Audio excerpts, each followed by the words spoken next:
In chapter 14, Kingsley met Brazen, Plain, and Lethargy, three travelers who believed the king would save them no matter how they lived.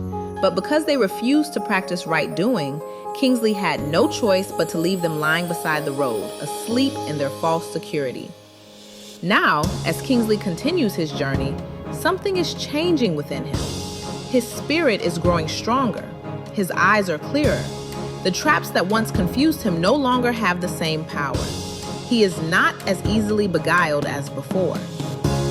So who will Kingsley meet next? What new challenge will test this new strength? Come along, let's continue following Kingsley's path toward the eternal kingdom. Journey to the Eternal Kingdom. A Young Christian's Pilgrimage. Chapter 15. Can piety and pretense fool Kingsley? Kingsley kept walking, not worried about staying on the straight and narrow because there was still a wall on either side of the path. Sometimes there was a space in between, but never too far apart, so he always knew as he looked ahead that as long as he stayed on that path, he would be all right. After walking for some distance, Kingsley had given up hope of seeing the boys he had left behind asleep. Suddenly, he heard a noise on the left side, a little way behind him. Looking back, he noticed two young men in their possibly late teens climbing over the wall onto the straight and narrow. Kingsley stopped when he heard the noise, and before he could move on, they saw him and ran up to him. Hey, where did you guys come from? Kingsley asked. Oh, we were living in futility for a while, One of them replied. but we decided we should move on and continue our journey we began so many years ago. So, you began your journey at the Wicket Gate then? Inquired Kingsley. Oh, good heaven, no! One of them cried out and began laughing at Kingsley's surprised facial expression. Let me introduce myself. Said the older of the two boys. My name is Piety, and this is Pretense. He said, pointing to his friend. Pretense chimed in. Where is the Wicket Gate, anyway? Is it around here? We can walk back and go through it really quickly. Oh no, that's not how it works. Replied Kingsley.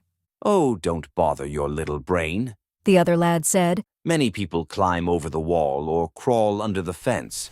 What does it matter as long as you get on the right path? Kingsley frowned.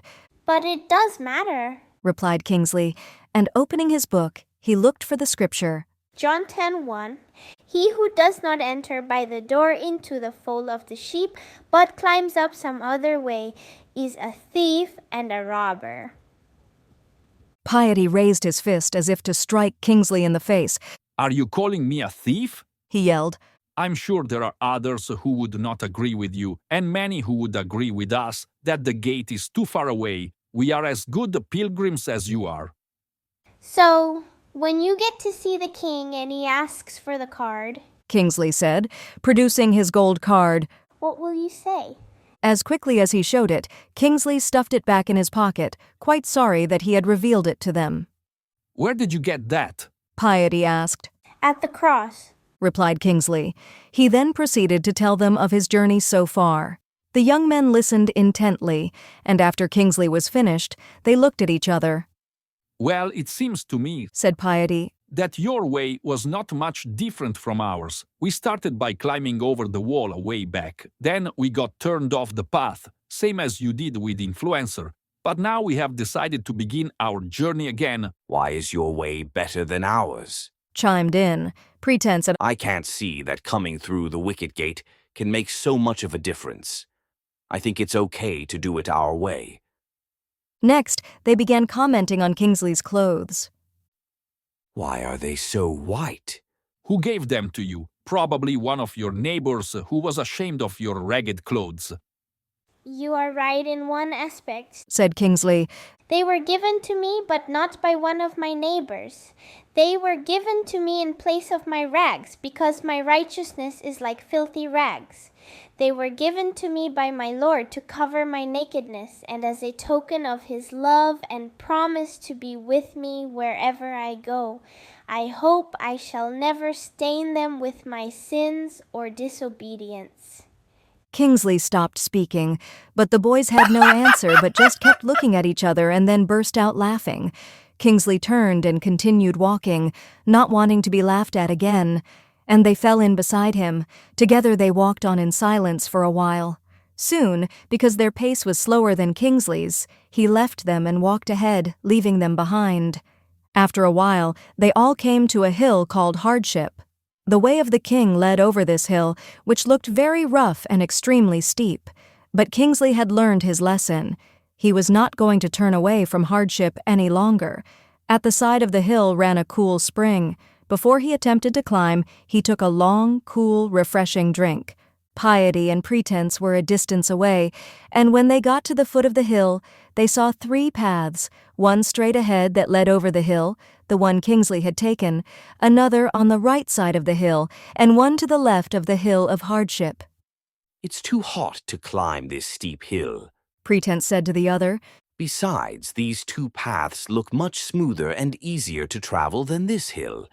You take the path to the left, and I'll take the one to the right. Okay, Said Piety. it will lead us back to the King's Highway again. We'll meet on the other side of the hill and continue our journey. Had Piety and Pretense entered at the wicket gate, as they were supposed to, they would have known that the only safe pathway was the straight and narrow. So, Piety entered the path of peril, which took him into a dark and lonely forest. And he was soon very lost, unable to find his way out.